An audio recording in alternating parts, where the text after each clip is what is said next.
Yo, what up guys, I'm Sammy and welcome back to the Soul Drop. And today we're going to be doing a video on the best Nike hoop shoes that you can get right now. So yeah, I feel like a lot of Nike hoop shoes aren't amazing anymore. You know what I mean? As far as the quality goes, it's gone down, especially in like the new shoes that are coming out this year. So the quality's down a little bit, you know, as far as the innovation goes. I feel like the innovation's still kind of there. I feel like last year was a little bit lacking as far as the innovation, but as far as the performance goes, I definitely feel like Nike went down a little bit. Oh, I feel like they're a little bit better this year than last year, but still not top of the game, you know? But still, they have some really nice shoes. You know what I mean? Don't get me wrong, they still have some solid shoes. But I feel like, you know, like especially the Chinese companies, they're doing a lot better in my personal opinion, in terms of design, in terms of quality, and also in terms of tech. You know what I mean? They're trying to upgrade their outsoles, their materials, their cushion. You know. But anyways, if you want to get any of these shoes, I try to leave in the free link in the description box. If you do choose to get any of these shoes, I try to leave in the free link in the description box. I didn't want to do like a top 10 because a lot of these shoes are interchangeable in my personal opinion. Again, this list is just my personal opinion. I do have some favorites, however, but it's kind of hard because sometimes I want like a really well cushioned shoe and sometimes I want a really responsive shoe. So it's kind of hard to put a shoe on like better. You know what I mean? If a shoe is like number 5 and then the shoe's at number 4, it's like, is number 4 really better than number 5? And I'd be like, no, it's probably not because it can be interchangeable. So it's kind of hard to do a top 10, so I didn't. So I did more tiers, right? So of course I have 2 tiers. I have tier 2 and then tier 1. So obviously tier 2 is like all these shoes are really nice, don't get me wrong, but there's like a 1 or 2 things that I don't like about it. And then tier 1 is this shoe is really nice. I had no issues with it. I absolutely love this shoe, right? So, yeah, let's get it started right off with the Nike Book 1. And the Book 2 should be coming out soon, hopefully. I feel like the Book 1's been out for such a long time, and they never released any colorways until now. There's a whole bunch of colorways that they've been releasing over the past couple months, like during the summer. They have so many colorways now, but before that, they had only a couple, you know? But anyways, the Book 1 overall is extremely nice. However, it's just, it's not the best for the cushion in my personal opinion. I definitely feel like the impact protection is a little bit lacking. So yeah, I really like the heel zoom in it. You can definitely feel it. It's very easy to feel. As a nice bounce, nice compression. But in the forefoot, it's just a little bit too low to the ground and not enough cushion in my personal opinion. The traction also was a little iffy in the blue colorway that I had. It was just fully translucent, but the white colorway that I have was really nice for the traction. So yeah, when I had the blue colorway, I was just like a little iffy. It wasn't my favorite, but when I got the white one, the rattlesnake colorway, it was really nice, right? And also it depends on what, you know, colorway you have for the upper as well. I really like the leather one, and also I've tried the textile material as well on at like Foot Locker, but I haven't purchased the pair. But the first colorway that I have, definitely not my favorite. It wasn't the most supportive feeling. The leather material definitely had a lot more support. So yeah, the Book one, definitely a very nice performer. Also super comfortable because of how well padded the overall tongue and ankle area are. Just wish it had a little bit more cushion in my personal opinion, right? So that's why it's in the second tier. Next, of course, we got the KD18 as well. The KD18 overall is a really nice performer, and also definitely a little bit of an upgrade from the KD17. However, I would say it's just a little bit heavy. You know, I definitely feel like, for me at least, I want something a little bit lighter, a little bit less bulky. You know what I mean? I feel like it has a little bit too much going on for me personally, especially comparing to some of the other shoes on this list. I'm not saying it's bulky though, but it's just bulkier than some of the other shoes on this list because, you know, I'm a guard. I want a little bit more of a lighter shoe, you know? But overall, the traction is very solid. It has a very nice bite. The cushion also is pretty dang nice, you know what I mean? Not a huge fan of, you know, that plate in the forefoot, but the air strobel unit in the heel is very nice. You also have nice heel compression. The upper also is pretty nice. It definitely feels a lot better for quality than the KD17, but also not the best for quality in the KD18, you know what I mean? It just feels a little bit upgraded from the 17, but still, you know, it has a nice kind of like soft feel, and I really like the cage as well. It has a nice bit of support as well. So yeah, overall, very nice performer. Still not my favorite. Next, we got the Nike Giannis Freak 7. That shoe is only $115. You know what I mean? So yeah, you get really nice performance for the price. The traction is phenomenal. You have an amazing bite in that shoe. Also picks up pretty minimal dust as well. The cushion, although it is a little bit higher up off the ground, is pretty nice, but For me, I want a little bit more court feel, right? Also a little bit better impact protection because the Cushlon 3.0 foam in the heel is just a little bit too soft. And when I was doing hard impacts, my heel would, hit the floor a little bit, So I just wish the impact protection was a little bit better. So again, that's why it's in the second tier, but it's still not terrible at all. You know what I mean? It's still really, really soft, extremely comfortable. Just I wish the impact protection was a little bit better. And then the upper is still really, really soft once you break it in and has nice support, you know what I mean? So there is the Freak 7. Next, we got the Nike Sabrina 3. So in my personal opinion, the Sabrina 3 is a little bit of a downgrade from the Sabrina 2 because of the traction and also the upper. You know what I mean? So the traction just picks up a little bit more dust. Also is a little bit more inconsistent than the Sabrina 2. Why? I don't know what it is, but from my experience, that's just what I felt, you know what I mean? So that kind of sucks, but it's still very, very nice, you know what I mean? But also the cushion's still super nice if you want a very low to the ground feel. If you're like a guard, you know? The 4-foot zoom unit is nice. You get a nice little something, nice little kind of bounce. Also the heel, especially with the Cushlon, feels pretty nice right underneath your heel, but also you have a nice bit of heel compression as well from the overall midsole. The upper is really thin though. You know what I mean? The upper is just so thin, so minimal, and the support is adequate for me, and I feel like it'll be adequate for most people, but it's still not the most supportive feeling upper, you know what I mean? And also, the upper quality feels terrible. It's just like a really, I don't know, it's just like once I broke it in, it just got so soft, and also that material, like that screen mesh material at the edge of the toe box, feels like it'll develop a hole extremely quickly, you know what I mean? So I wish they would embroider that part of the upper as well, or the that part of the toe box, but still, again, a very, very nice guard shoe.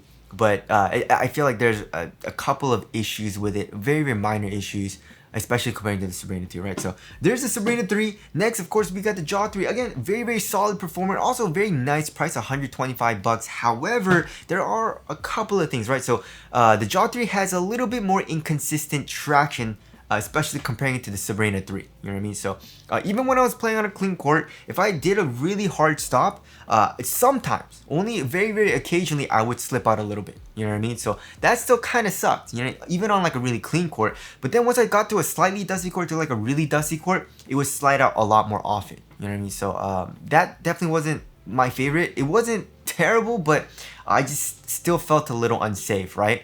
And then the cushion, the court feel isn't the best, so I like to have court feel, so just in my personal opinion. But you do get really nice underfoot cushion with the Zoom X, right? It's a hybrid Zoom X midsole. And it's soft, it feels pretty plush underneath your foot, not a whole lot of bounce, but impact protection is really nice, right?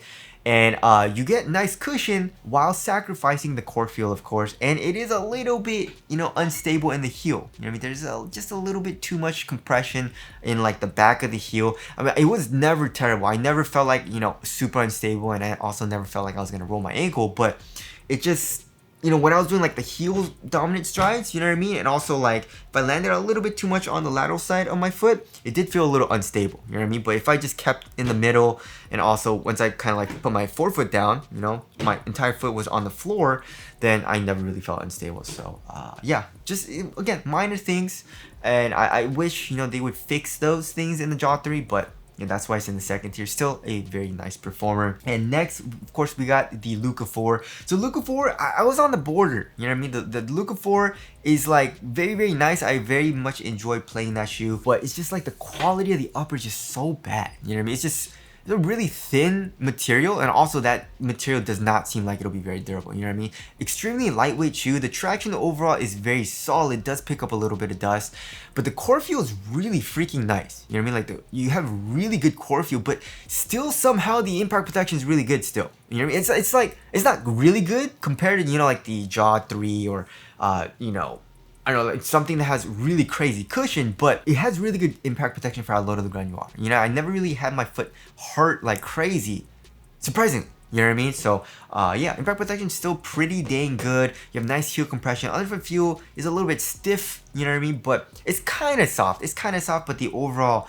foam is really thin because of the good core feel. So, not crazy good underfoot cushion, but still pretty nice for how low to the ground you are, right?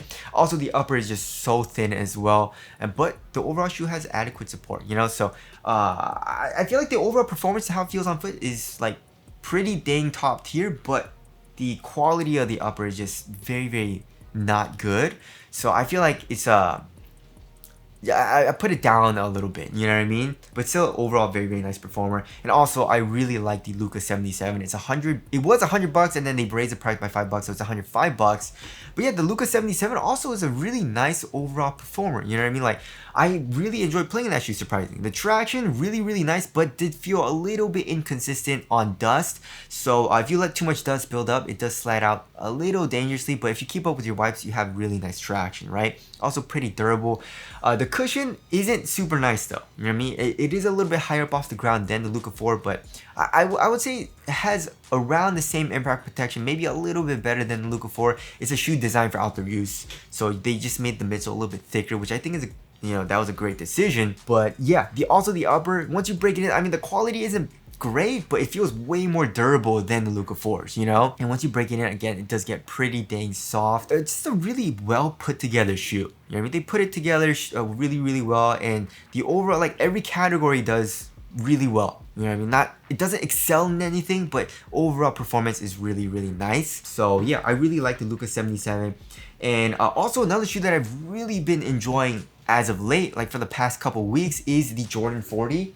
So I got the blue suede colorway in, which is right over here. And this so freaking nice as far as the material quality goes. The only thing I really don't like is the weight. So that's why it's a little bit, lower on the list, but everything else about that shoe is really freaking nice. The traction is phenomenal. It picks up a little bit of dust, but overall performance for the traction is phenomenal. Really, really nice. I also have been really enjoying the cushioning setup as well, because I don't know, I like for the past like week or two, I've really liked a well cushioned shoe, you know what I mean? And I'll probably change. Sometimes I want a really low to the ground responsive setup. Like the core feel isn't great in that shoe, but the Zoom X underneath the full length Zoom strobe unit is just so bouncy and so fun to play in.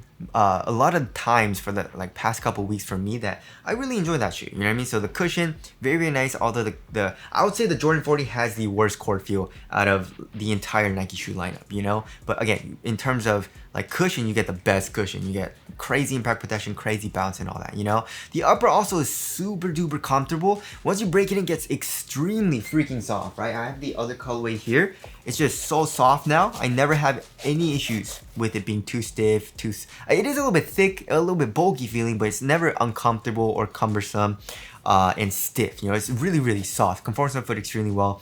The only thing, again, is the weight, and also I guess the upper overall feeling a little bit bulkier than I would like personally, but still a very, very nice shoe. Very, very fun shoe to play in as well. So yeah, I really, really like that. But yeah, as far as the first year goes, I would say the GT Cut 3 Turbo. In terms of like what I don't like about this shoe, I don't really have anything I don't like about that shoe, you know what I mean? The GT Cut 3 and the GT Cut 3 Turbo, So the only thing I don't like about the Turbo is it's my fault, you know what I mean? Because, I took out the actual Zoom X insole, and you're not supposed to do that, you know what I mean? Because it's glued in, but I took it out to film underneath the insole, obviously, and my right shoe, when I'm playing in that shoe, the insole moves around too much. It moves around way too much when I'm playing, and when I'm doing like a crossover, it literally moves and like folds underneath my foot, which is so freaking annoying.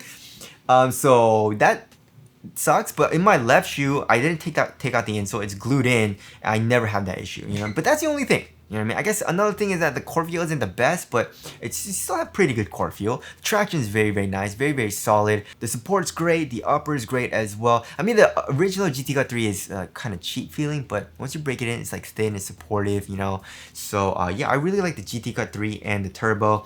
And also another shoe that I really, really like is the Nike A1. There's really nothing I can say like terribly about that shoe. Like, I guess the only thing is that it doesn't have the best core feel comparing it to like, the Sabrina 3, the Luca 4s, you know what I mean? But it's still like pretty dang good for the core feel. Really nice feel for the underfoot cushion as well. It's just like a really soft, like subtle plushness, So I really like that. And the shoe also is pretty dang cheap, 115 bucks. The traction is top tier. You just have a very, very consistent bite. The upper, I would say, is a really supportive and stiffer feeling material compared to a lot of the other shoes on this list, like the Sabrina 3, Jaw 3, the Jaw 3 still has a little bit more of a stiffer feel, but it's still like stiffer than the Jaw 3, The Luca 4s as well, So yeah, it has a really nice supportive feel, but it's like not thick though. It's not bulky feeling at all, but it's still like a really supportive feel, you know?